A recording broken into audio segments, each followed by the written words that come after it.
Hello everyone, welcome to Hindi voice. Agatha Christie की जासूसी novel sparkling cyanide part 5। Race ने Ruth Lessing को एक बड़ी सी मेज़ पर कागज़ों में उलझे पाया। वो काला कोट और स्कर्ट पहने थी और सफ़ेद ब्लाउज, और उसकी शांत ठहरी हुई कुशलता का रेस पर असर पड़ा। उसने रूथ की आंखों के नीचे स्याह गड्ढे देखे और उसके उदास मुंह की लकीर, परंतु उसका दुख, अगर वह दुख ही था, अच्छी तरह काबू में था, ठीक वैसे ही जैसे उसके दूसरे भाव। रेस ने अपने आने की वजह बताई और उसने झट कहा, अच्छा किया आप आए। बेशक, मैं जानती हूँ आप कौन हैं। मिस्टर बार्टन कल रात आप ही के आने का इंतज़ार कर रहे थे, है ना? मुझे उनका ऐसा कहना याद है। क्या उसने शाम से पहले भी इस बात का जिक्र किया था?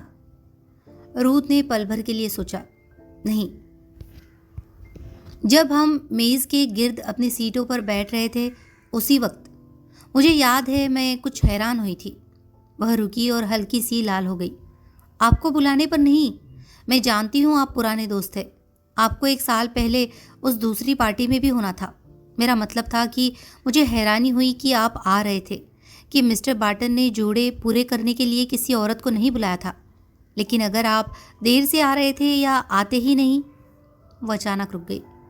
मैं कितनी बेवकूफ़ हूँ, ऐसी छोटी बातें क्यों की जाए जिनका कोई महत्व ही नहीं। आज सुबह मैं बेवकूफ़ हूँ। लेकिन तुम रोज़ की तरह काम पर तो आई हो। बेशक, वो हैरान दिखी, लगभग ताज्जुब में। ये तो मेरा काम है। कितना कुछ है जो ठीक ठाक करना है, तरतीब से करना है। जॉर्ज हमेशा बताता है कि वह कितना तुम्हारे आसरे पर रहता है। रेस ने नरमी से कहा। वह दूसरी ओर घूम गई। रेस ने उसे आंखें झपकाते और थूक निकलते देखा।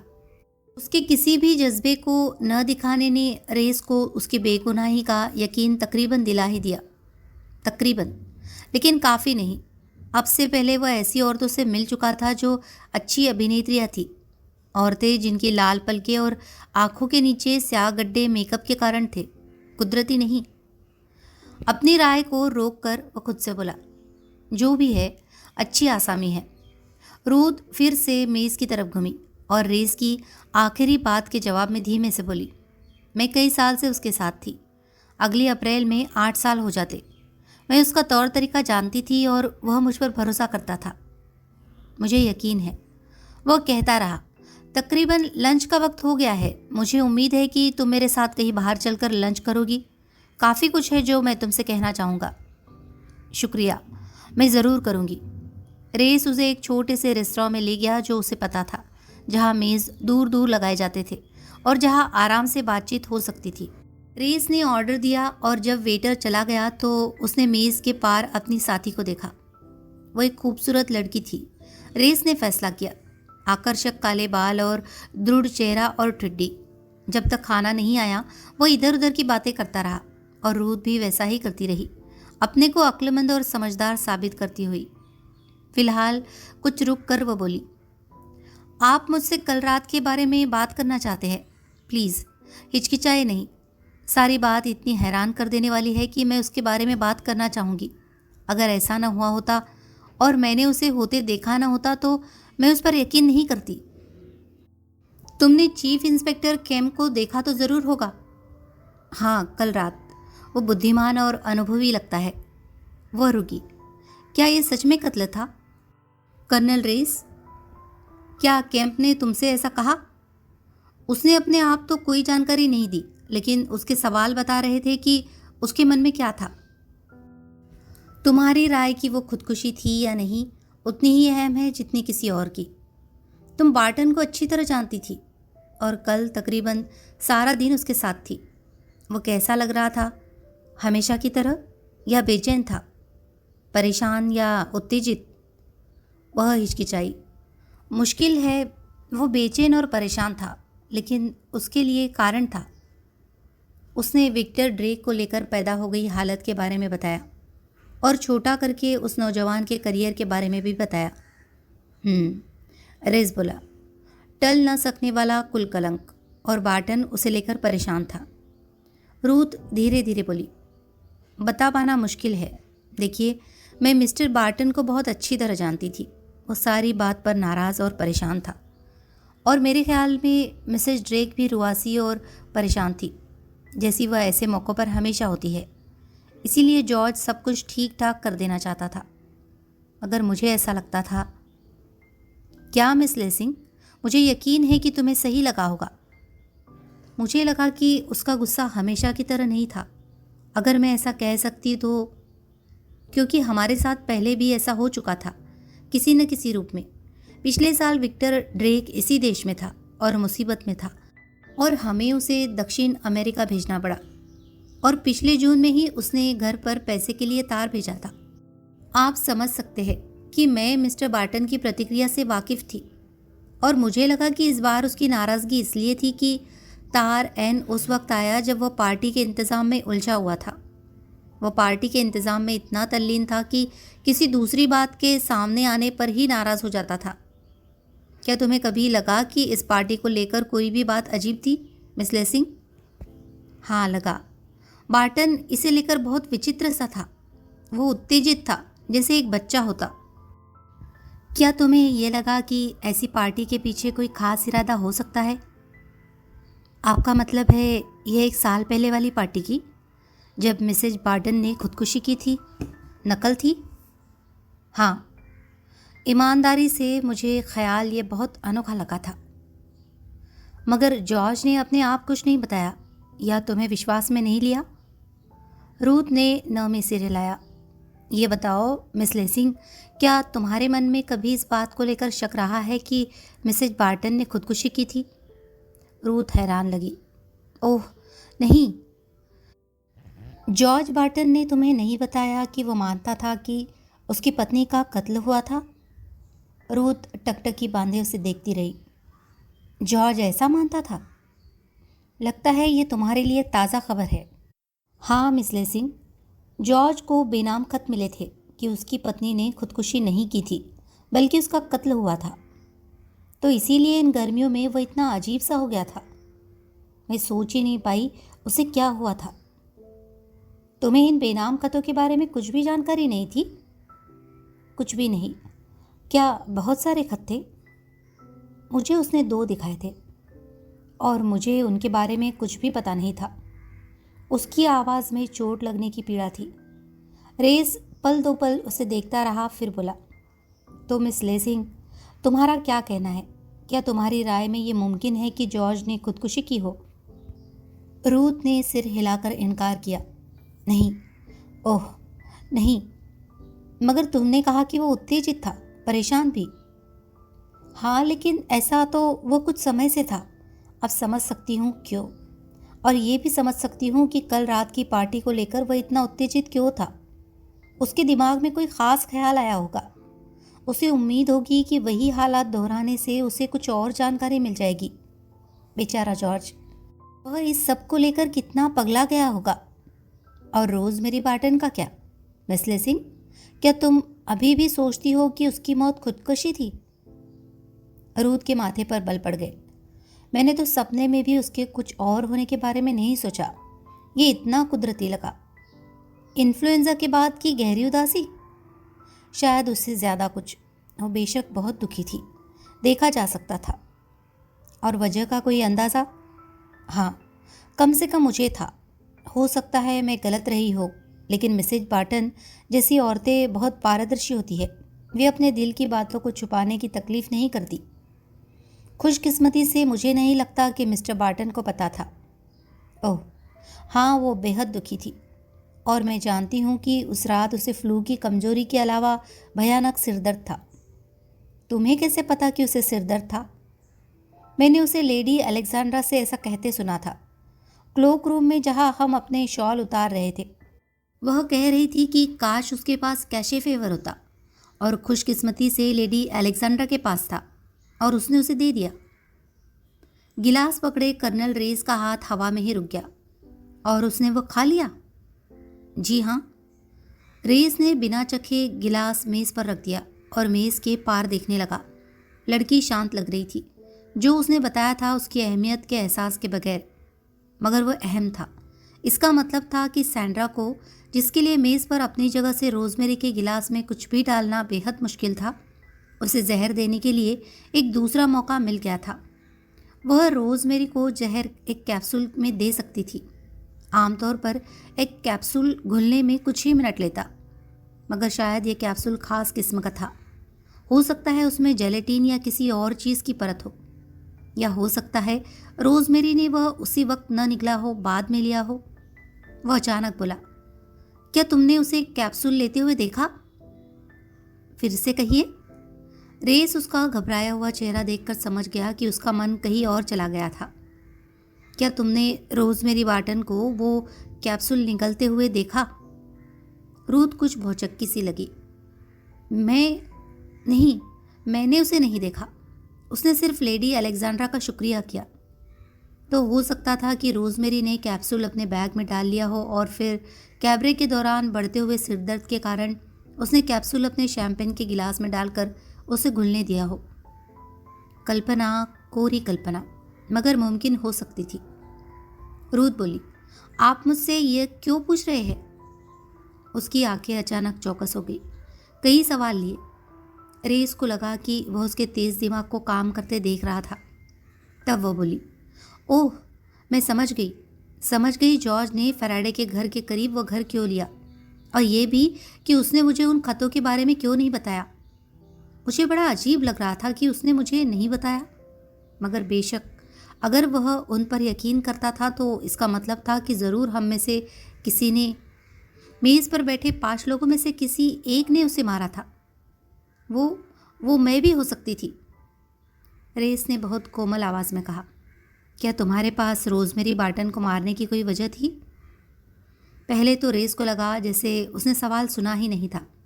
वह आंखें झुकाए इस तरह बिना हिले डुले बैठी थी, मगर अचानक एक सांस भरकर उसने आंखें उठाई और सीधा रेस की ओर देखा। ये ऐसी चीज़ नहीं जिसके बारे में कोई बात करना चाहे, उसने कहा, लेकिन मैं सोचती हूँ आपको मालूम होना चाहिए। मैं जॉर्ज बार्टन से प्यार करती थी। मैं उसे प्यार करती थी उसके रोज़मेरी को मिलने से भी पहले से। मुझे नहीं लगता वो जानता था। उसे परवाह ही नहीं थी। वो मुझे पसंद करता था, बहुत पसंद करता था, लेकिन उस तरह नहीं। फिर भी मैं सोचती थी कि मैं उसके लिए अच्छी पत्नी होती, कि मैं उसे खुश रख पाती। वो रोज़मेरी से मोहब्बत करता था, लेकिन वह खुश नहीं था। रेस नरमी से बोला, और तुम रोज़मेरी को नापसंद करती थी? हाँ, करती थी।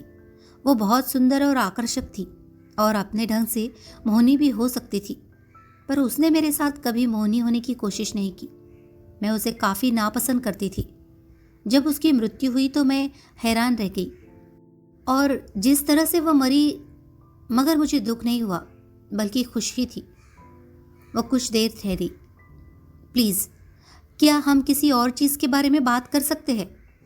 रेस ने जल्दी से जवाब दिया, मैं चाहूँगा कि कल रात के बारे में तुम जो भी याद कर सकती हो मुझे बारीकी से बताओ, सुबह से शुरू करके, खासकर जॉर्ज ने जो भी किया या कहा।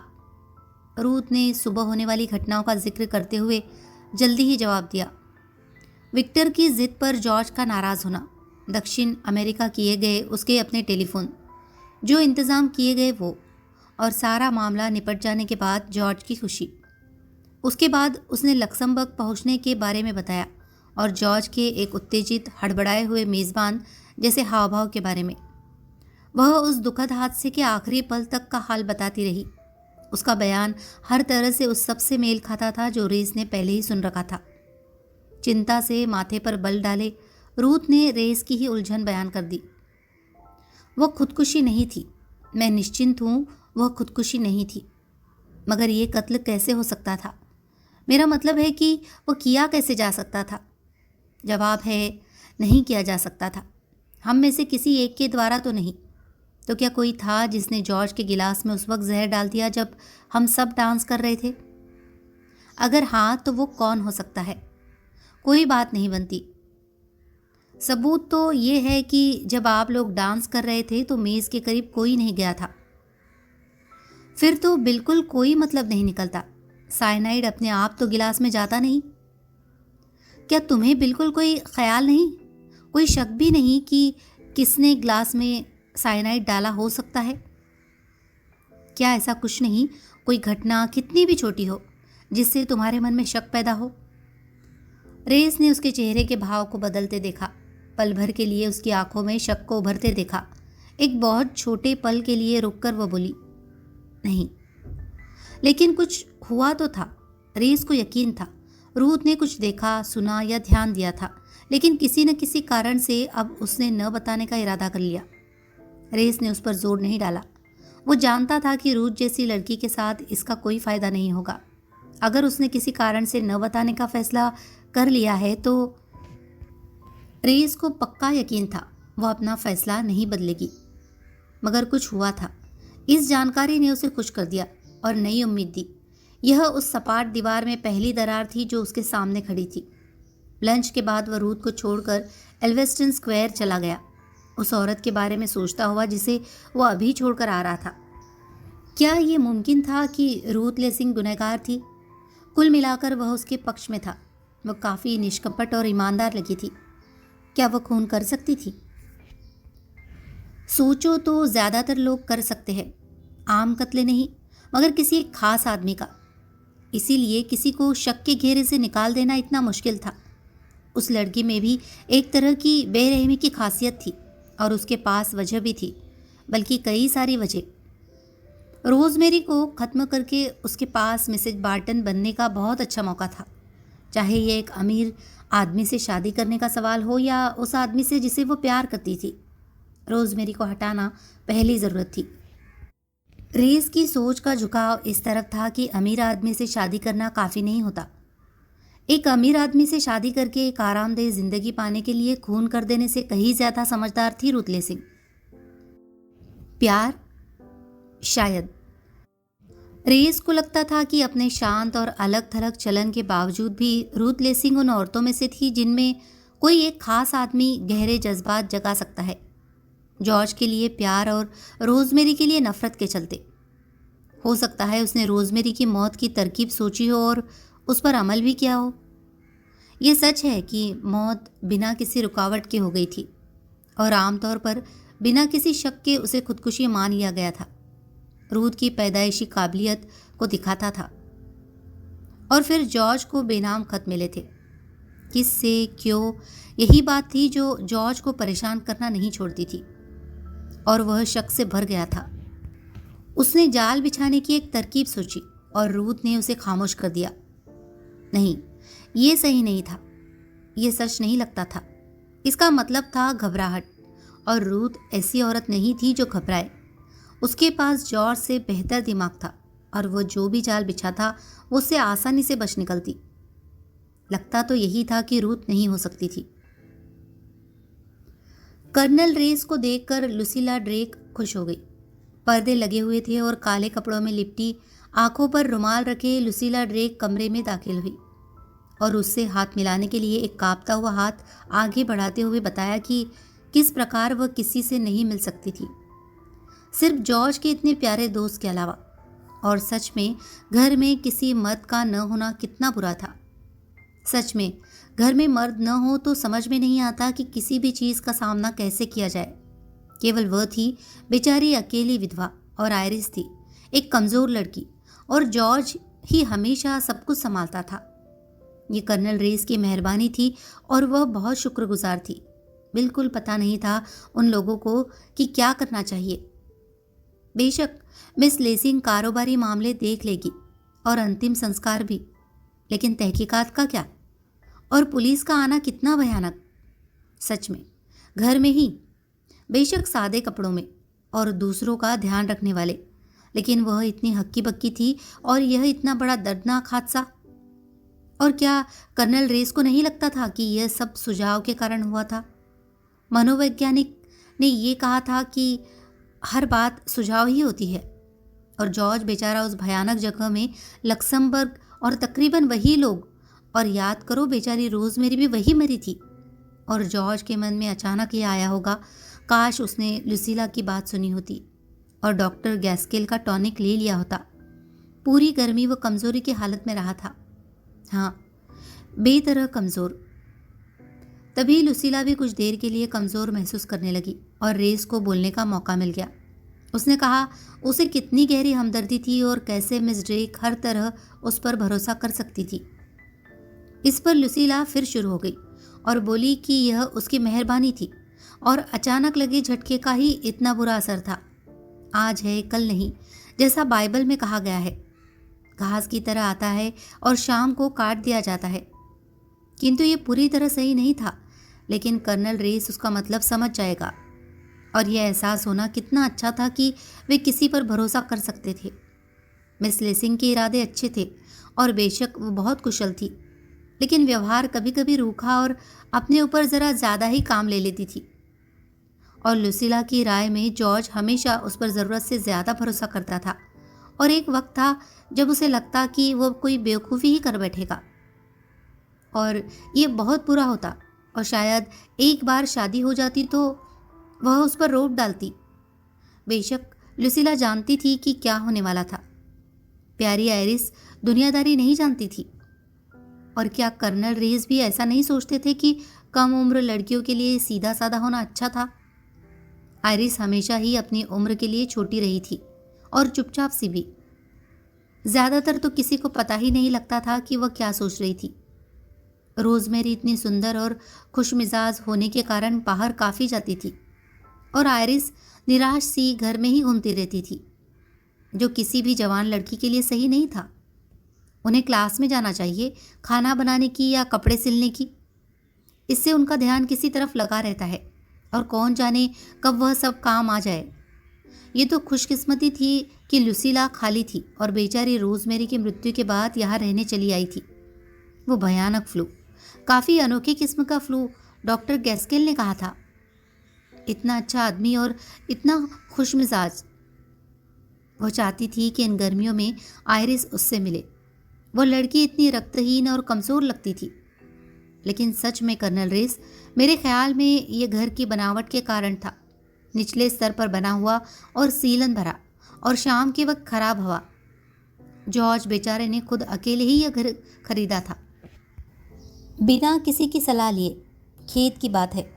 उसका कहना था कि वह सबको हैरान कर देना चाहता था, मगर बेहतर होता अगर उसने किसी बड़ी उम्र की औरत से सलाह ली होती। मर्द घरों के बारे में कुछ नहीं जानते। जॉर्ज को यह एहसास होना चाहिए था कि वह लुसीला कोई भी परेशानी उठाने के लिए राज़ी हो जाती। आखिर अब उसकी ज़िंदगी में था ही क्या? उसका प्यारा पति कई साल पहले ही मर गया था और उसका प्यारा बेटा इतनी दूर अर्जेंटाइन में। उसका मतलब ब्राज़ील से था या अर्जेंटाइन ही था। कितना प्यार करने वाला खूबसूरत लड़का। कर्नल रेस बोला कि उसने सुन रखा था कि लुसीला का बेटा देश से बाहर था। अगले 15 मिनट के लिए कर्नल रेस को विक्टर की अनगिनत गतिविधियों के बारे में बताकर उसका मनोरंजन किया गया। इतना जोशीला लड़का, किसी भी काम में हाथ आजमाने को तैयार। यहाँ पर आई विक्टर के कई तरह के कारोबारों की सूची। कभी भी सख्त नहीं किसी के लिए मन में वैर। वह हमेशा ही बदकिस्मत रहा है। कर्नल रेस, उसका हाउस मास्टर उसे गलत समझता था और ऑक्सफोर्ड में अधिकारियों ने उसके साथ शर्मनाक ढंग से सलूक किया। लोग समझते नहीं कि एक तेज़ दिमाग लड़का जिसे ड्राइंग अच्छी लगती हो, किसी की लिखाई की नकल करने को एक बढ़िया मजाक समझेगा। वह यह काम मज़े के लिए करेगा, न कि पैसे के लिए। लेकिन वह अपनी माँ के लिए हमेशा एक अच्छा बेटा रहा और जब भी वह मुसीबत में पड़ा, माँ को यह बताने में कभी नहीं चुका, जिससे साबित होता था कि वह माँ पर भरोसा करता था। नहीं, मगर ये बात अजीब लगती थी कि जो काम लोग उसके लिए चुनते थे वह अक्सर उसे देश के बाहर ले जाते थे। लुसीला सोचती थी कि अगर उसे अच्छी सी नौकरी मिल जाती, जैसे बैंक ऑफ इंग्लैंड के साथ, तो वो बेहतर ढंग से बस जाता। शायद वह लंदन से कुछ ही दूरी पर रहता और उसके पास एक छोटी सी कार भी होती। तकरीबन 20 मिनट हो गए जब विक्टर की तमाम अच्छाइयों और बदकिस्मती के बारे में सुनने के बाद कर्नल रेस लुसीला को बेटे के विषय से हटाकर नौकरों के विषय पर ला पाया। हाँ, जो वो कह रहा था वो बहुत सही था। पुराने ज़माने वाले नौकर अब नहीं मिलते। सच में आजकल लोगों को कितनी दिक्कत होती थी। ऐसा नहीं कि उसे शिकायत करने की ज़रूरत थी, क्योंकि वे वाकई काफ़ी खुशकिस्मत रहे थे। मिसेज पाउंड, हालांकि वो बदकिस्मती से ऊंचा सुनती थी, एक बहुत अच्छी औरत थी। उसकी पेस्ट्री कभी कभी थोड़ी भारी होती थी या सूप में काली मिर्च कुछ ज़्यादा हो जाती थी, मगर फिर भी कुल मिलाकर वह भरोसेमंद थी और सस्ती भी। वो तभी से थी जब जॉर्ज की शादी हुई थी, और इस साल भी गांव जाने को लेकर उसने कोई हंगामा नहीं किया था। हालांकि बाकियों के साथ इस बात को लेकर परेशानी हुई थी, और एक नौकरानी तो काम छोड़कर ही चली गई थी। हालांकि वह अच्छे के लिए ही हुआ। एक गुस्ताख लड़की जो आगे से जवाब देती थी।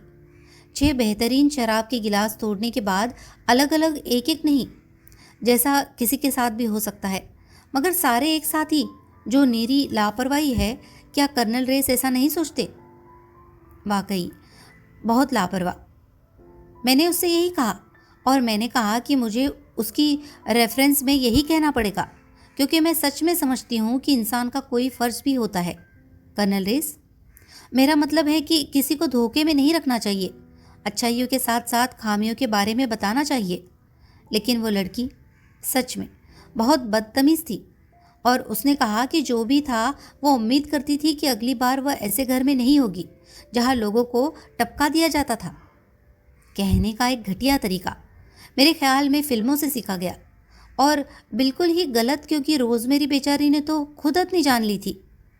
हालांकि उस वक्त वह अपने कदम के लिए जिम्मेदार नहीं थी, जैसा कि तहकीकात करने वाले अफसर का कहना था। और उस लड़की का ये कहना तो शायद उन गुंडों के बारे में सही था जो एक दूसरे को टॉमी गन से मारते रहते हैं। भगवान का शुक्र है कि हमारे इंग्लैंड में ऐसा कुछ नहीं होता। फिर जैसा मैं कह रही थी, मैंने उसके रेफरेंस में लिख दिया कि बेटी आर्कडेल अपना काम अच्छी तरह समझती है और संजीदा और ईमानदार है, मगर उससे टूट फूट बहुत होती है और हमेशा बहुत तमीज़ वाली भी नहीं होती। और ज़ाती तौर पर अगर मैं मिसेज रिज टेलबॉट होती तो मतलब समझ लेती और उसे काम पर नहीं रखती। मगर आजकल तो लोग जो भी मिले उसी को लपक लेते हैं, और कभी तो ऐसी लड़की को भी रख लेंगे जो सिर्फ 1 महीने में 3 जगहों में रह चुकी हो। जब मिसेज ड्रेक सांस लेने के लिए रुकी तो कर्नल रेस ने जल्दी से पूछा कि क्या वो मिसेज रिचर्ड रिज टेलबॉट थी। अगर हाँ, तो वह उसे हिंदुस्तान में मिल चुका था। मैं ठीक ठीक तो नहीं कह सकती, उसका पता कैटगन स्क्वायर का था। फिर तो वे लोग मेरे ही दोस्त हैं। लुसीला बोली, दुनिया कितनी छोटी है, नहीं? और ये भी कि पुराने दोस्तों जैसा दोस्त कोई नहीं होता। दोस्ती एक बहुत बढ़िया चीज़ है। उसे हमेशा यही लगता था कि वॉयला और पॉल के बीच कुछ बहुत रोमानी था। वॉयला एक सुंदर लड़की थी और बहुत से मर्द उसे चाहते थे। ओ भगवान, कर्नल रेस को तो समझ भी नहीं आएगा कि वह किसके बारे में बात कर रही थी। बीते हुए कल के बारे में सोचने की ख्वाहिश होती ही है। कर्नल रेस ने आग्रह किया कि वह कहती रहे, और इस शालीनता के बदले रेस को हेक्टर मार्ले का पूरा इतिहास सुनना पड़ा। उसकी बहन द्वारा उसको पाला पोसा जाना, उसकी खासियतें और कमजोरियाँ। और जब कर्नल रेस वॉयला को लगभग भूल ही गया तो खूबसूरत वॉयला के साथ हेक्टर की शादी। जानते हैं, वो एक यतीम थी और अदालत की निगरानी में थी। रेस को यह भी पता लगा कि कैसे वॉयला के इनकार के बाद पॉल बेनेट ने अपनी निराशा पर काबू पाकर खुद को प्रेमी के बदले परिवार के दोस्त के रूप में ढाल लिया था, और वह अपनी धर्मपुत्री रोजमेरी को कितना चाहता था।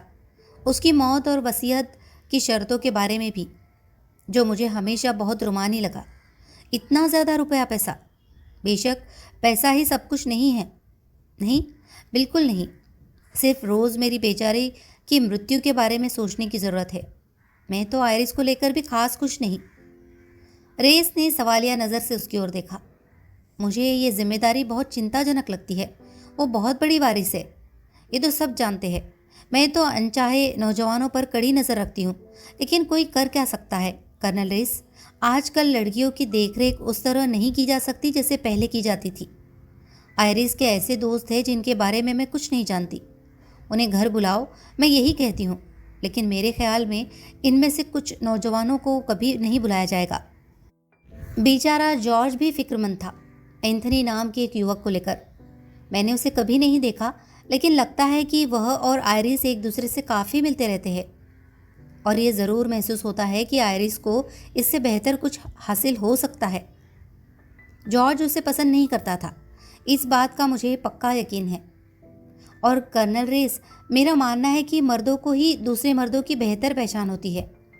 मैं कर्नल प्यूजी को, जो हमारे गिरजे का वार्डन था, एक अच्छा आदमी समझती थी, लेकिन मेरा पति हमेशा उससे दूरी रखता था और मुझे भी ऐसा करने को कहता था।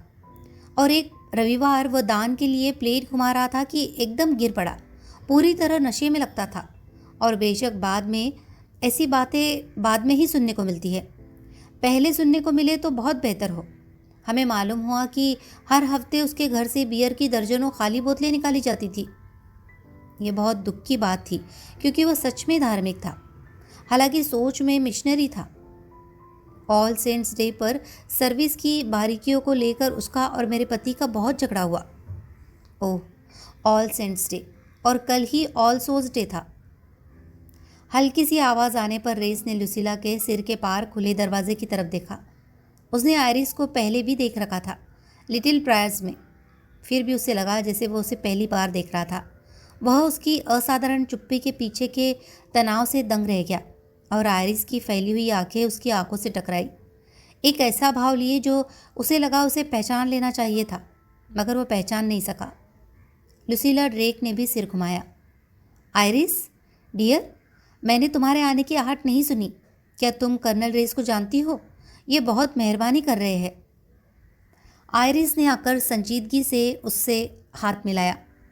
काली पोशाक में वह और भी दुबली और पीली लग रही थी, जैसी रेस को याद थी उसके मुकाबले। मैं देखने आया था, अगर मैं आपकी कुछ मदद कर सकता हूँ तो, रेस ने कहा। शुक्रिया, आपकी मेहरबानी है। ये तो जाहिर था कि आयरिस को काफ़ी बड़ा सदमा पहुंचा था और अभी भी उसका असर था। लेकिन क्या वो जॉर्ज को इतना चाहती थी कि उसकी मौत का उस पर इतना ज़्यादा असर हो? उसने आंखें आंटी की तरफ घुमाई और रेस ने देखा कि आंखें चौकन्नी थी। वो बोली, आप लोग किस बारे में बात कर रहे थे अभी, जब मैं अंदर आई थी? लुसीला हड़बड़ाकर गुलाबी हो गई। रेस समझ गया कि वह उस नौजवान एंथनी ब्राउन के बारे में कोई जिक्र नहीं चाहती। वो एकदम बोली, सोचने दो। ओह हाँ, ऑल सेंट्स डे और कल ऑल सोल्स डे था।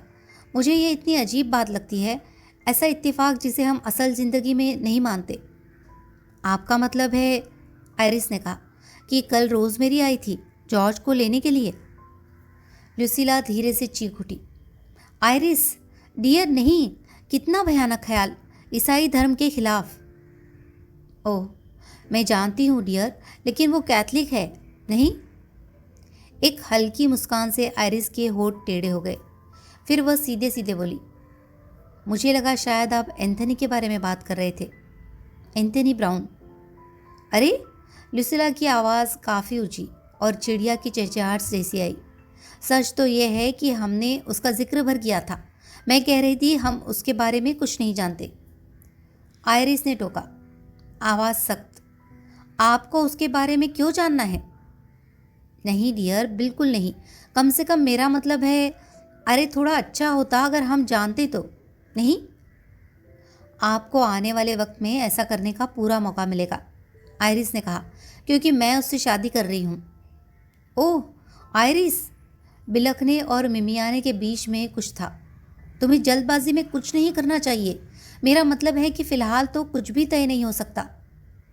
तय हो चुका है आंटी लुसीला। शादी जैसे मामलों के बारे में बात भी नहीं की जा सकती जब तक दफनाने की रस्म नहीं हो जाती। ये शालिंदा नहीं होगी, और ये भयानक तहकीकात वगैरह। और सच में आयरिस, जॉर्ज पसंद नहीं करता था। उसे ये एंथनी ब्राउन पसंद नहीं था। नहीं, आयरिस ने कहा, जॉर्ज पसंद ये नहीं करता और उसे एंथनी पसंद नहीं था, मगर उससे कोई फ़र्क नहीं पड़ता। ये मेरी ज़िंदगी है, जॉर्ज की नहीं। वैसे भी जॉर्ज मर चुका है। मिसेस ड्रेक एक बार और बिलकी। आयरिस, आयरिस, तुम्हें क्या हो गया है? सच में ये तो बहुत सख्त बात है। मैं माफ़ी चाहती हूँ आंट लुसीला, लड़की थकी आवाज़ में बोली। मैं जानती हूँ सुनने में ऐसा ही लगा होगा, लेकिन मेरा ऐसा मतलब नहीं था। मेरा मतलब सिर्फ ये था कि जॉर्ज कहीं शांति में है और उसे अब मेरे या मेरे आने वाले कल की फ़िक्र करने की ज़रूरत नहीं। मुझे अपने लिए फ़ैसले खुद करने होंगे। बकवास माय डियर, ऐसे वक्त में कोई फ़ैसला नहीं हो सकता। ये बिल्कुल सही नहीं होगा, सवाल ही नहीं उठता। आयरिस अचानक हंसी। वो तो उठ चुका है, हमारे लिटिल प्रायस से लौटने से पहले ही एंथनी ने मुझे उसके साथ शादी करने के लिए कहा था। वह तो चाहता था कि अगले दिन ही मैं लंदन जाकर उससे शादी कर लूँ, बिना किसी को खबर किए। अब मैं सोचती हूँ काश कर लेती। ये तो बहुत अजीब गुजारिश थी, कर्नल रेस ने कोमलता से कहा। आयरिस ने ललकारने वाली आंखों से उसे देखा। नहीं, नहीं थी। बहुत सी झंझट बच जाती। मैं उस पर भरोसा क्यों नहीं कर सकी? उसने मुझसे भरोसा करने को कहा पर मैंने नहीं किया। जो भी है, अब जब भी वह चाहेगा मैं उससे शादी कर लूँगी। लुसीला अटपटे शब्दों में विरोध करने लगी। उसके गोल मटोल गाल थरथराने लगे और आंखें भर आई। कर्नल रेस ने जल्दी से स्थिति को संभाला। मिस मार्ले, क्या जाने से पहले मैं आपसे कुछ बात कर सकता हूँ? पूरी तरह कारोबारी सिलसिले में। भौचक्की सी लड़की धीमे से बोली। हाँ, और अपने को दरवाजे की तरफ बढ़ते पाया। वह दरवाजे में से गुजर रही थी कि कर्नल रेस 2 कदम पीछे भरकर मिसेज ड्रेक के पास गया। परेशान मत होइए मिसेज ड्रेक, आप जानती है कम बोले हुए को जल्दी सुधारा जा सकता है। देखते हैं हम क्या कर सकते हैं। उसे कुछ दिलासा देने के बाद वह आयरिस के पीछे चला गया, जो उसे हॉल के पार एक छोटे कमरे में ले गई, जो घर के पीछे की ओर था, जहाँ एक चौड़े पत्तों वाला उदास सा पेड़ था जिसके पत्ते झड़ रहे थे। रेस रूखी आवाज़ में बोला, मिस मार्ले, मुझे सिर्फ इतना कहना था कि चीफ इंस्पेक्टर कैंप मेरा दोस्त है और मुझे यकीन है कि तुम उसे बहुत मददगार और दयालु पाओगी। उसका काम अप्रिय सा है, लेकिन मुझे भरोसा है कि वह उससे ज़्यादा से ज़्यादा ध्यान और लिहाज के साथ करेगा। आयरिस ने बिना कुछ कहे उसे 1-2 पल के लिए देखा और फिर वह यकायक बोली, आप कल रात हमारे साथ होने के लिए क्यों नहीं आए? जैसे जॉर्ज को उम्मीद थी। रेस ने न में सिर हिलाया। जॉर्ज मेरा इंतज़ार नहीं कर रहा था, लेकिन उसने कहा था कि वह कर रहा था। हो सकता है उसने कहा हो, मगर ये सच नहीं था। जॉर्ज अच्छी तरह जानता था कि मैं नहीं आ रहा था। वो बोली, लेकिन वो खाली कुर्सी, वो किसके लिए थी? मेरे लिए नहीं। आंखें आधी मुन गई और चेहरा एकदम सफ़ेद पड़ गया। वो बुदबुदाई, वो रोज़मेरी के लिए थी। समझ गई, वो रोज़मेरी के लिए थी। रेस को लगा वो गिरने वाली है।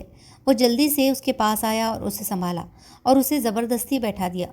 आराम से। आयरिस धीमी बेदम आवाज़ में बोली, मैं ठीक हूँ, लेकिन मैं नहीं जानती क्या करूँ। मैं नहीं जानती क्या करूँ। क्या मैं तुम्हारी मदद कर सकता हूँ? आयरिस ने आंखें उसके चेहरे की ओर उठाई, उदास और निराश। फिर वह बोली, मुझे चीज़ें साफ कर देनी चाहिए, मुझे उन्हें याद करना चाहिए। उसने हाथ से टटोला। सही तरतीब में। सबसे पहले जॉर्ज मानता था कि रोज़मेरी ने अपनी जान नहीं ली, बल्कि उसकी जान ली गई। उसे लगता था उन खतों के कारण। कर्नल रेस, वो खत किसने लिखे? मैं नहीं जानता, कोई नहीं जानता। क्या तुम्हारी कोई राय है? मैं तो सोच भी नहीं सकती। जो भी था, उनमें जो भी लिखा था, जॉर्ज उसे मानता था और कल रात की इस पार्टी का इंतज़ाम उसी ने किया था और उसने ये खाली कुर्सी रखी थी और कल ऑल सोल्स डे था। वह मरने वालों का दिन होता है और यह ऐसा दिन था जब रोज़मेरी की रूह वापस आ सकती थी और जॉर्ज को सच बता सकती थी। ज़्यादा कल्पना मत करो। मगर मैंने खुद उसे महसूस किया, कभी कभी तो बिल्कुल करीब ही महसूस किया। मैं उसकी बहन हूँ और लगता है वह मुझे कुछ बताने की कोशिश कर रही है। इसे ज़्यादा गंभीरता से मत लो आयरिस। मेरा इसके बारे में बात करना ज़रूरी है। जॉर्ज ने रोज़मेरी की सेहत के लिए जाम पिया और वो मर गया। शायद वो आई और उसे ले गई। मरने वालों की रूहें शैंपेन के गिलास में पोटेशियम साइनाइड नहीं डालती, माय डियर। इन शब्दों ने उसका संतुलन फिर से लौटा लिया। वो ज़्यादा सहज आवाज़ में बोली, लेकिन ये बिल्कुल यकीन करने लायक नहीं। जॉर्ज का कत्ल किया गया। हाँ, कत्ल किया गया। पुलिस का यही मानना है और ये ज़रूर सही होगा, क्योंकि और कोई रास्ता है ही नहीं। लेकिन इस सब का कोई मतलब नहीं निकलता। तुम्हें नहीं लगता कि निकलता है? अगर रोज़मेरी का कत्ल हुआ और जॉर्ज को समझ आने लगा कि किसने किया? आयरिस ने उसे टोक दिया। हाँ, लेकिन रोज़मेरी का कत्ल नहीं हुआ था, इसीलिए इस बात का कोई मतलब नहीं निकलता। जॉर्ज इन बेवकूफ़ाना खतों पर यकीन करता था। क्योंकि इन्फ्लुएंजा के बाद की उदासी अपनी जान लेने के लिए मानने लायक वजह नहीं। लेकिन रोज़मेरी के पास वजह थी। देखिए, मैं आपको दिखाती हूँ। वह भागकर कमरे से बाहर गई और चंद मिनट बाद हाथ में एक तय किया हुआ खत लिए वापस आई। रेस ने थोड़ा सा मुड़ा तुड़ा खत खोला। Leopard darling. लौटाने से पहले रेस ने उसे 2 बार पढ़ा। लड़की बेचैनी से बोली, आप समझते हैं, वो दुखी थी, टूटा दिल लिए, वह जिंदा रहना नहीं चाहती थी। क्या तुम जानती हो यह खत किससे लिखा गया था? आयरिस ने सिर हिलाकर हामी भरी। Stephen Faraday. एंथनी नहीं, वह स्टीफन से मोहब्बत करती थी और वह उसकी तरफ बेरहम था। इसीलिए वह जहर अपने साथ रेस्तरां में ले गई और वही उसको पिया जहां वह उसे मरते हुए देख सकता था। शायद वह सोचती थी कि स्टीफन को अफसोस होगा। रेस ने सोचते हुए सिर हिलाया लेकिन कहा कुछ नहीं। 1-2 पल के बाद वह बोला, तुम्हें ये कब मिला? तकरीबन 6 महीने पहले। एक पुराने ड्रेसिंग गाउन की जेब में था। तुमने ये जॉर्ज को नहीं दिखाया? आयरिस तड़प कर चिल्लाई, कैसे दिखाती, कैसे दिखाती? रोज़ मेरी बहन थी। उसका राज मैं जॉर्ज पर कैसे खुलती? जॉर्ज को कितना यकीन था कि वह उससे प्यार करती थी। रोज़मेरी के मरने के बाद मैं उसे ये कैसे दिखाती? जॉर्ज सब गलत समझ रहा था, मगर मैं उसे ये बता नहीं सकती थी। लेकिन मैं जानना चाहती हूँ कि अब मैं क्या करूँ? आपको मैंने ये दिखा दिया क्योंकि आप जॉर्ज के दोस्त थे। क्या इंस्पेक्टर केम के लिए इसे देखना ज़रूरी है? हाँ, केम को ये ज़रूर मिलना चाहिए। तुम जानती हो ये सबूत है। लेकिन फिर वे, हो सकता है वे इसे अदालत में पढ़े। ज़रूरी नहीं, ऐसा कोई नतीजा नहीं निकलता।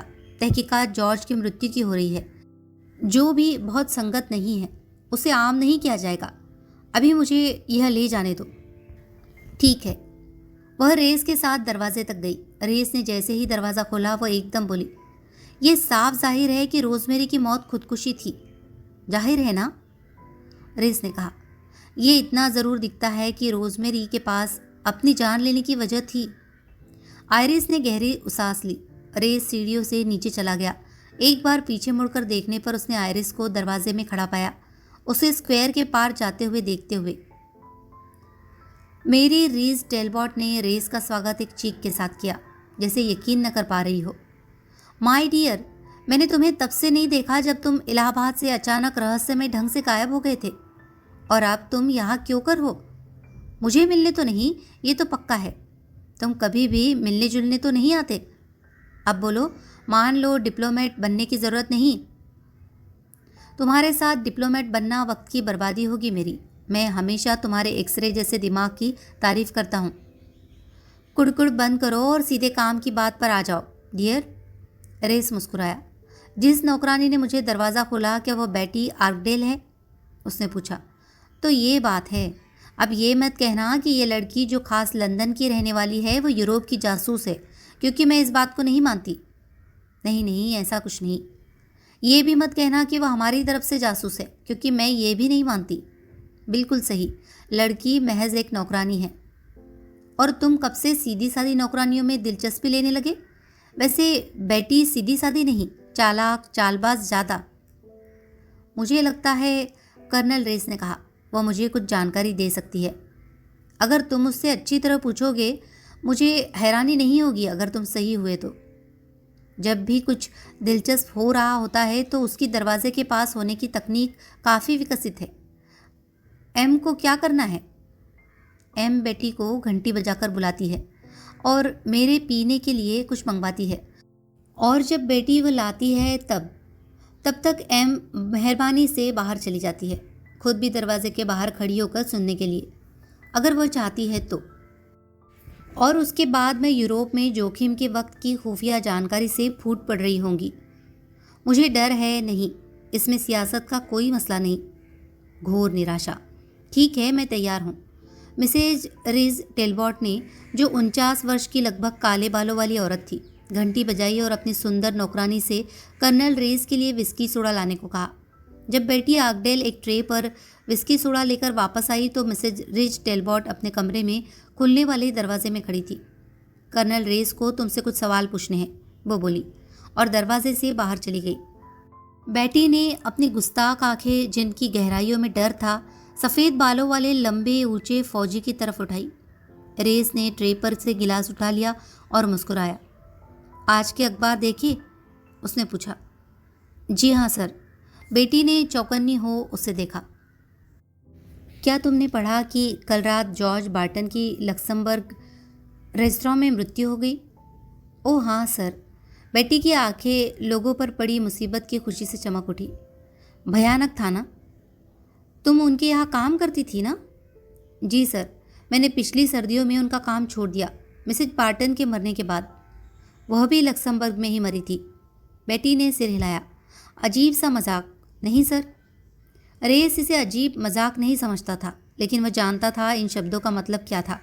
वो संजीदगी से बोला, देख सकता हूँ कि तुम समझदार हो, 2 और 2 4 कर सकती हो। बेटी ने हाथ एक दूसरे में बांध लिए और समझदारी को हवा में उड़ा दिया। क्या उसको भी मार दिया गया? अखबार में इस बारे में साफ साफ कुछ नहीं। तुमने भी क्यों कहा? तहकीकात करने वाले अफसर ने मिसेज बार्टन की मौत को तो खुदकुशी ठहराया था। बेटी ने आंखों की कोरों से कुड़ती नज़र उस पर डाली।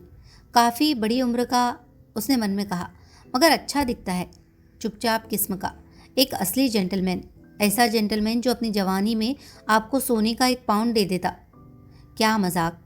मुझे तो ये भी नहीं पता कि सोने का पाउंड दिखता कैसे है। ये चाहता क्या है? वह शर्माती हुई बोली। जी सर, लेकिन शायद तुमने कभी नहीं माना कि वह खुदकुशी थी। नहीं सर, मैंने नहीं माना, असल में नहीं। ये बहुत दिलचस्प है, सच में बहुत दिलचस्प। तुमने क्यों नहीं माना? वह हिचकिचाई, अपनी उंगलियों से एप्रन में चुन्नटे डालती हुई। वह यह कितनी अच्छी तरह बोला था, कितनी संजीदगी से, आपको अहम महसूस करवाते हुए, जैसे आप उसकी मदद करना चाहते हो। वैसे भी रोज़मेरी बार्टन की मौत को लेकर वह चतुर चालाक रही थी। झांसे में नहीं आई थी, उसको मार डाला गया था, है ना सर? ये मुमकिन हो सकता था, लेकिन तुमने ऐसा क्यों सोचा? ओह, बेटी झिटकी। मैंने एक दिन कुछ सुन लिया था। कहो। रेस के बोलने का अंदाज बढ़ावा देने वाला था। दरवाज़ा बंद नहीं था। मेरा मतलब है कि मैं दरवाजे के पास खड़ी होकर कभी नहीं सुनती। उस तरह की हरकत मुझे पसंद नहीं, बेटी ने भलेपन से कहा। लेकिन मैं हॉल से गुजरकर खाने वाले कमरे में जा रही थी। चांदी के बर्तन ट्रे में उठाए और वे काफ़ी ज़ोर से बात कर रहे थे। वह कुछ कह रही थी, मेरा मतलब मिसेज बार्टन, उसका नाम एंथनी ब्राउन न होने के बारे में। और तब वह सच में बहुत खतरनाक होता, यानी मिस्टर ब्राउन। मैं सोच भी नहीं सकती थी कि वह ऐसा हो सकता था। देखने में इतना अच्छा और बोलने में भी जैसा वो हमेशा होता था। उसने मिसेज बार्टन का चेहरा काट देने जैसी कोई बात कही। ओह! फिर वो बोला कि अगर वह वैसा नहीं करेगी जो वो कह रहा था तो वो उसे मार डालेगा। यूं ही। उससे ज़्यादा मैंने कुछ नहीं सुना। मिस आयरिस सीढ़ियों से नीचे उतर रही थी और बेशक उस वक्त मैंने इसको ख़ास अहमियत नहीं दी, मगर जब उसके पार्टी में खुदकुशी करने के बारे में इतना हंगामा हुआ और मैंने सुना कि वह भी उस वक्त वहाँ था, ओह, मेरी रीढ़ की हड्डी में सिहरन दौड़ गई, सच में। लेकिन तुमने कहा कुछ नहीं। लड़के ने इनकार में सिर हिलाया। मैं पुलिस के साथ उलझना नहीं चाहती थी। वैसे भी मैं कुछ नहीं जानती थी, असलियत में कुछ नहीं। और शायद मैं अगर कुछ कहती तो मुझे भी मार दिया जाता, या जैसे कहते हैं मुझे धोखा दिया जाता। समझा। रेस ने एक पल रुककर अपने सबसे मुलायम अंदाज में कहा, तो तुमने जॉर्ज बार्टन के नाम एक बेनाम खत लिख दिया। वो एक टक रेस को देखने लगी। रेस को गुनाह की कोई बेचैनी नज़र नहीं आई, नीरी हैरानी के अलावा कुछ नहीं। मैं मिस्टर बार्टन को खत लिखा? कभी नहीं। देखो, बताने से डरो मत। ये सच में एक अच्छा ख्याल था। बिना अपने बारे में बताए उसे चेतावनी मिल गई। ये तुम्हारी होशियारी थी। लेकिन मैंने नहीं लिखा सर, मैंने तो ऐसा सोचा भी नहीं। आपका मतलब है कि मिस्टर बार्टन को लिखा कि उसकी पत्नी को मार दिया गया था? मेरे दिमाग में तो ये ख्याल भी नहीं आया। वह इतनी सच्ची लग रही थी कि रेस डावाडोल हो उठा। सब कुछ इतनी अच्छी तरह मेल खा रहा था, सब कुछ बड़ी आसानी से समझाया जा सकता था, सिर्फ अगर खत इस लड़की ने लिखे होते। मगर वह लगातार इनकार करती रही, ज़ोर से या बेचैनी से नहीं, पर संजीदगी से, बिना फिजूल के विरोध के। रेस ने खुद को बेमन से उस पर यकीन करते पाया। उसने अपना तर्क बदला। तुमने इसके बारे में किसी को बताया? लड़की ने न में सिर हिलाया। मैंने किसी को नहीं बताया। मैं आपको ईमानदारी से बताती हूँ सर, मैं डर गई थी। मैंने सोचा मुझे अपना मुंह बंद ही रखना चाहिए। मैंने भूलने की कोशिश की। सिर्फ एक बार मैंने इसे उठाया जब मिसेज ड्रेक को नोटिस दिया गया। वो बहुत तमाशा कर रही थी, इतना कि कोई लड़की सह न पाए। वो चाहती थी कि मैं गांव में जाकर दफन हो जाऊं और उस रास्ते पर बस भी नहीं जाती थी। और फिर वो मेरी रेफरेंस को लेकर भी तंग कर रही थी। कहती थी कि मैं चीज़ें तोड़ती हूँ और मैंने ताना कसते हुए कह दिया कि अब मैं ऐसी जगह काम करूँगी जहाँ लोगों को टपका नहीं दिया जाता। और ऐसा कहते ही मैं डर गई, मगर उसने खास ध्यान नहीं दिया। शायद मुझे उसी वक्त बोलना चाहिए था, लेकिन मैं तय नहीं कर पाई। मेरा मतलब है कि पूरी बात मजाक भी हो सकती थी। लोग हर तरह की बातें कहते रहते हैं, और मिस्टर ब्राउन तो वैसे भी इतना अच्छा था और मजाक भी काफ़ी करता था। इसीलिए मैं कुछ कह नहीं सकती थी। कह सकती थी क्या? रेस ने माना कि नहीं कह सकती थी। फिर वो बोला, मिसेज बार्टन ने उसका असली नाम ब्राउन न होने के बारे में कहा था। क्या उसने उसका असली नाम लिया था? हाँ, लिया था, क्योंकि वो बोला था कि टोनी के बारे में भूल जाओ। क्या था? टोनी कुछ रसोइया जो चेरी जैम बना रहा था। मुझे उसकी याद हो आई थी। टोनी चैरिटन? चैरिबल? बेटी ने सिर हिलाकर इनकार किया। इससे ज़्यादा बढ़िया एम से शुरू होता था और सुनने में बाहरी मुल्क का लगता था। फिक्र मत करो, तुम्हें याद आ जाएगा शायद। अगर आ जाए तो मुझे बताना। ये रहा मेरा कार्ड पते के साथ। अगर याद आ जाए तो मुझे इस पते पर लिख देना। रेस ने उसे कार्ड और एक सरकारी नोट थमा दिया। मैं लिख दूंगी सर। शुक्रिया सर। भला मानस, उसने जल्दी जल्दी सीढ़ियाँ उतरते हुए सोचा। 1 पाउंड का नोट 10 शिलिंग नहीं। बहुत अच्छा वक्त होता होगा जब सोने के पाउंड होते थे। मेरी रिज टेलबॉट कमरे में वापस आ गई। कामयाब? हाँ, मगर एक रुकावट अभी पार करनी है। क्या तुम्हारी होशियारी मेरे काम आ सकती है? क्या तुम ऐसे नाम के बारे में सोच सकती हो जो तुम्हें चेरी जैम की याद दिलाए? क्या अनोखा ख्याल है। सोचो मेरी, मैं घरेलू किस्म का आदमी नहीं हूँ। जैम बनाने पर ध्यान दो, खासकर चेरी जैम। चेरी जैम अक्सर नहीं बनाया जाता। क्यों नहीं? ओह, वो चीनी जैसा होता है जब तक आप मोरेलो चेरीज न इस्तेमाल कर रहे हो। रेस हैरानी से कुछ बड़बड़ाया। यही है, मैं शर्त लगाता हूँ, यही है। गुड बाय मेरी, मैं बहुत शुक्रगुजार हूँ। क्या मैं घंटी बजाकर उस लड़की को बुला सकता हूँ ताकि वो मुझे बाहर तक पहुँचा दे? वो जल्दी से कमरे के बाहर निकला तो मिसेज रीज टेलबॉट पीछे से चिल्लाई, कमबख्त, नाशुक्रे कहीं के, क्या मुझे बताओगे नहीं ये सब क्या था? बाद में आकर तुम्हें पूरी कहानी सुनाऊंगा।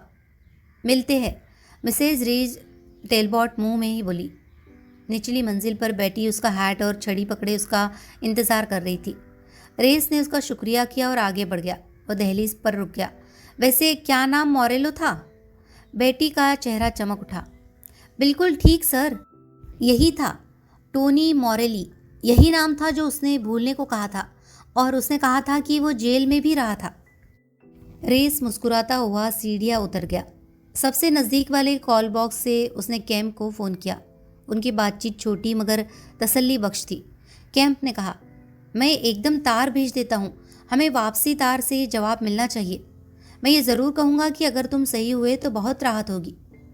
मेरे ख्याल में मैं सही हूँ, सिलसिला खासा साफ है। चीफ इंस्पेक्टर कैंप बहुत अच्छे मूड में नहीं था।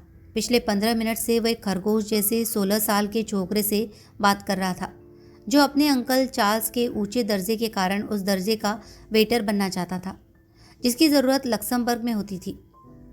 फिलहाल वह 6 परेशान मातहतों में से एक था, जो अपनी कमर पर एप्रन बांधे घूमते थे, जो उन्हें बड़े वेटरों से अलग करता था और जिनका काम था कि हर बात का इल्ज़ाम अपने पर ले ले। चीज़ों को लाना ले जाना, ब्रेड रोल और मक्खन की टिकिया लाकर देना, और दबी जुबान में फ्रेंच, इतालवी या कभी कभी अंग्रेज़ी भाषा में फटकार सुनना, जैसा कि एक बड़े आदमी को शोभा देता है। चार्ल्स अपने रिश्तेदार की हिमायत करने की बजाय उस पर औरों से ज़्यादा फफकारता, बुरा भला कहता और गालियाँ देता। फिर भी पियरे अपने दिल में आने वाले दिनों में किसी फैशनेबल रेस्तरां का हेड वेटर बनने की तमन्ना रखता था। फिलहाल तो उसके करियर में बाधा आ गई थी और उसे समझ में आ गया कि उस पर खून से कुछ भी कम न करने का शक किया जा रहा था। कैंप ने छोकरे को अंदर बाहर से टटोल लिया और खींचकर अपने को मना लिया कि लड़का जो भी कह रहा था उसने वही किया था, न कम न ज़्यादा। यानी एक औरत का बैग फर्श से उठाया था और उसे उसकी प्लेट के पास रख दिया था। ये तब हुआ था जब मैं चटनी लेकर मिस्टर रॉबर्ट के पास जा रहा था और वह पहले से ही बेसब्र हो रहे थे, और वह युवती नाच करने के लिए उठी तो बैग को मेज़ से नीचे गिरा दिया। इसीलिए मैंने उसे उठाया और मेज़ पर रख दिया, और तब मैं भागा क्योंकि मिस्टर रॉबर्ट पागलों की तरह मुझे इशारे कर रहे थे। बस इतना ही साहब। और इतना ही था। खींचकर कैम्प ने उसे जाने दिया। मन में ये जोड़ने की तेज़ इच्छा थी कि ध्यान रखना, मैं दोबारा कभी तुम्हें ऐसा करते हुए न पकड़ूं।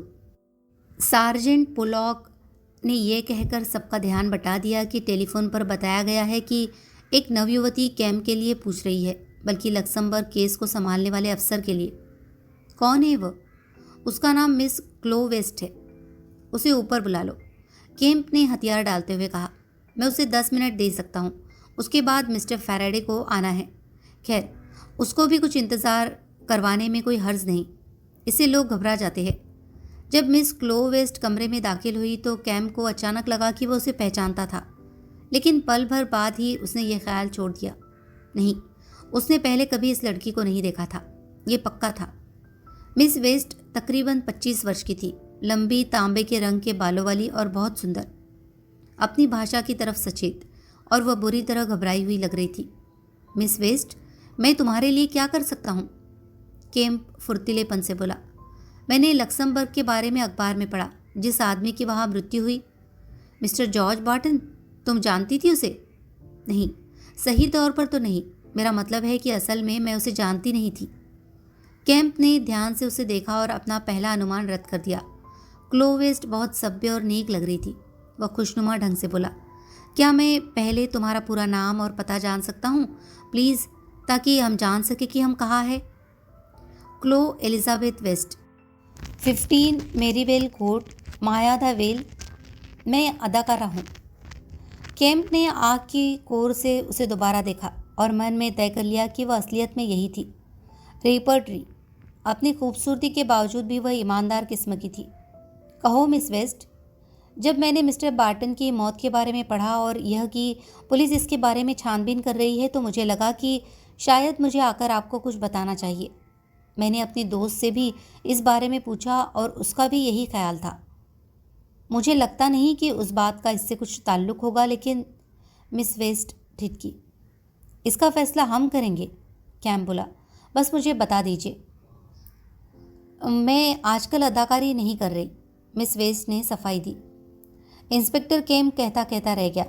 आराम कर रही हूँ, यह दिखाने के लिए उसे सही शब्द मालूम थे, मगर उसने खुद को रोक लिया। मगर मेरा नाम एजेंसियों के पास है और स्पॉटलाइट में मेरी तस्वीर आई है। मेरा ख्याल है मिस्टर बार्टन ने उसी में देखी थी। उन्होंने मेरे साथ संपर्क किया और बताया कि वो मुझसे क्या करवाना चाहते थे। कहो। उन्होंने बताया कि वो लक्समबर्ग में एक डिनर पार्टी कर रहे थे और अपने मेहमानों को हैरत में डाल देना चाहते थे। उन्होंने मुझे एक फ़ोटो दिखाई और कहा कि वो चाहते थे मैं वैसा ही मेकअप करूं। मेरी रंगत काफ़ी हद तक वैसी ही थी। कैम के दिमाग में रोशनी चमकी। रोज़मेरी की वही फ़ोटो जो उसने एल्वेस्टन स्क्वायर में जॉर्ज की मेज़ पर देखी थी। यह लड़की उसे उसी की याद दिलाती थी। वह रोज़मेरी बार्टन जैसी थी, शायद चौंकाने की हद तक नहीं, मगर उसी किस्म की। नाक नक्श वैसे ही थे। वो मेरे पहनने के लिए एक पोशाक भी लाए, वो मैं अपने साथ लाई हूँ। सलेटी रंग लिए हरा रेशम। मुझे अपने बाल भी फ़ोटो की तरह ही बनाने थे। फ़ोटो रंगीन थी और मेकअप से समानता को उभारना था। फिर मुझे लक्समबर्ग आना था और पहले कैबरे शो के दौरान रेस्तरां में जाकर मिस्टर बार्टन की मेज़ पर बैठ जाना था, जहाँ खाली कुर्सी होगी। वो मुझे लंच पर वहाँ ले गए और दिखाया कि मेज़ कहाँ पर होगी। और तुमने अपना वादा क्यों नहीं निभाया मिस वेस्ट? क्योंकि उस रात 8 बजे के आसपास किसी ने मिस्टर बार्टन ने फ़ोन किया और कहा कि पूरी बात ही टाल दी गई है। उन्होंने कहा कि वह मुझे अगले दिन बताएगी कि यह दोबारा कब हो रहा था। फिर अगली सुबह मैंने अखबार में उनकी मौत की खबर देखी और बड़ी समझदारी से हमारी पास चली आई। कैम्प ने खुशी से कहा, बहुत शुक्रिया मिस वेस्ट, तुमने एक राज तो खोल दिया है, खाली कुर्सी का राज। वैसे अभी तुमने कहा किसी ने और फिर कहा मिस्टर बार्टन, ऐसा क्यों? क्योंकि पहले मुझे नहीं लगा कि वो मिस्टर बार्टन थे। उनकी आवाज़ अलग लग रही थी। आवाज़ आदमी की थी। ओह हाँ, मेरे ख्याल में आवाज़ कुछ भारी थी, जैसे किसी को जुकाम हो। और उसने बस इतना ही कहा, बस इतना ही। कैंप ने थोड़ी देर कुछ और पूछा, लेकिन इससे आगे नहीं बढ़ पाया। जब वह चली गई तो वह सार्जेंट से बोला, तो ये थी जॉर्ज बार्टन की मशहूर योजना। अब मुझे समझ आया सब क्यों कह रहे थे कि वो कैबरे के बाद खाली कुर्सी को देखता रहा और अजीब सा खोया खोया था। उसकी योजना बिगड़ गई थी। क्या आप नहीं सोचते कि जॉर्ज ने ही लड़की को टाला था? बिल्कुल नहीं। और मुझे ये भी पक्का यकीन नहीं कि आवाज़ किसी मर्द की ही थी। फ़ोन पर आवाज़ का भारीपन आवाज़ बदलने का अच्छा तरीका है। खैर, हम आगे बढ़ रहे थे। अगर मिस्टर फैराडे यहाँ है तो उसे अंदर भेज दो।